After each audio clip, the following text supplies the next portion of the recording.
Ул договорны ызанытырга кирәк, чөнки безнең суверенитет булганга, безнең республика бик кеше республикада, кеше дә республикада икенчерәк яши, чем икенче регионлар.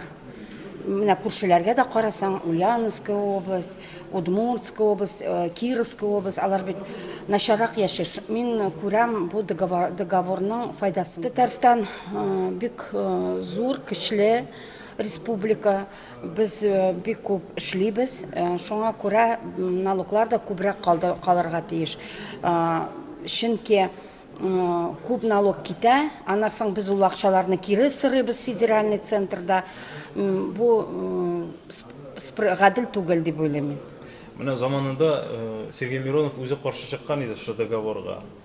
Мин аны беләм. Ул вакытта мин Гадел Россиядә булганым юк иде. Мин Сергей Михайловичка хәзер уже анарга аңлаттым, что ул үз вакытында поддержать тиеш иде безнең республиканы.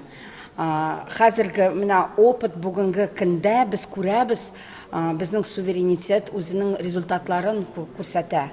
И безнең кеше шундый независимый национальный стан, русмы, татармы, чувашмы, бөтенебез шундый бер гаилә булып торабыз. Федеральный центр үзенчә татар телен әзәйтергә как сказать, тели. Мин каршы. Егыны калдырга кирәк, просто добровольная основада экзамен булырга тиеш, татар теле экзамены булырга тиеш. Безнең бүгенге опыт күрсәтә, рус балалары татар телен яхшырак бездән дә белә. И рус балалары безнең татар телен алар беләсе килә, и сөйләшәселәре дә килә татар.